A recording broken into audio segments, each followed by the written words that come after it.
Hey, and welcome back to Taming the Perilous Skies, 100 days until launch, and today is 84.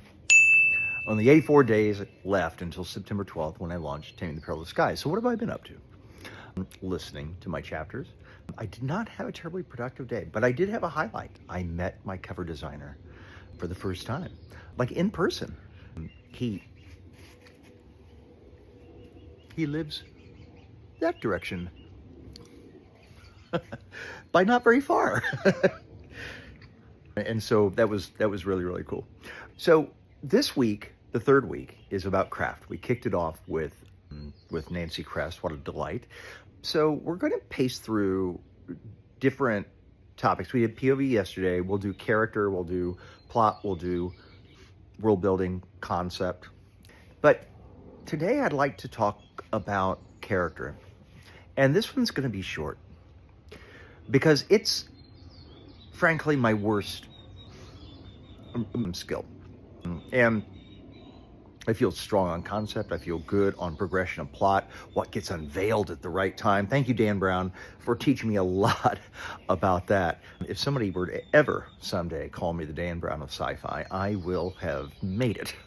But character, my main character, Jack, started out having a lot of protagonist syndrome. He's just there to progress the plot. So I'm like, I'll give him different traits that'll make him more interesting. I made him an alcoholic at one point. That didn't work. That wasn't right. I gave him an illness. I gave him a birth malformation of the brain. It was when the two hemispheres of the brain, this actually exists, when the two hemispheres of the brain don't have the corpus callosum that connects them. And so that congenital defect actually has particular ramifications. And I thought, I can play this up. It'll be his personality. It'll be really quirky in this particular way. He'll have tics. He'll have, and no.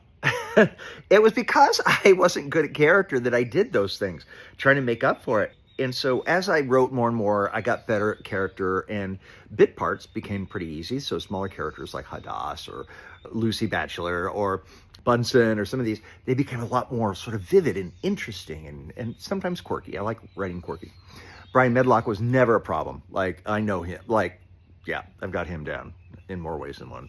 Olivia, a little bit more challenging, but I rewrote Olivia to have real, backstory on what she was doing that morning, what she cares about, her mother, and a little bit about her cat and mechanical puzzles.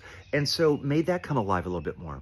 But Jack, my main character, I made him first POV because I wanted to be closer to him. I wanted that to help me become more intimate with his thoughts and feelings. He evolved over the course of the last several years, and I'm glad to say he improved. Some will criticize that he's still a protagonist syndrome, but I think he's a lot more vivid now. And so what was it that I discovered in all that? Yeah, writing more makes you better. Okay, yes, true. But also, as you understand the stakes and the context, the backdrop, more and more, what's going on. You see it through their eyes because you like them more and more, or you know them more and more. And so I was able to draw on that. One thing that I find very interesting is villains. Now, Dan Brown, you listening to me, Dan Brown, says that villains should be the first one that you write. You got to know your villain first and foremost. That's really interesting. Now, with Taming the Perilous Skies, who is the villain? We covered this a little bit yesterday, but I want to dig into it a little bit more. I actually deepened Antonio Campillo because I wanted the reader to really understand why a person might decide to do what they do. Is he the villain? Is he like the religious zealots of Dan Brown's novels? He's not a religious zealot. His mother was, but... And so I want that debate to ensue. Was he a villain for doing what he did? Or was it the hubris of man, the inevitability of what he did because of mankind's feelings of invincibility and a decreasing accountability to each other, to common sense, to God, if that's your belief? And so I want that debate to ensue. And so villains, Antonio Campillo, was he a villain? I am proud of how I characterized him in the end, him and the Italian Prime Minister, and how they interact with the other Italians and Medlock. But was he a villain? I don't know. You'll see. I'll let you decide that. Anyway, that's character. I said this was going to be really short. Wasn't super short.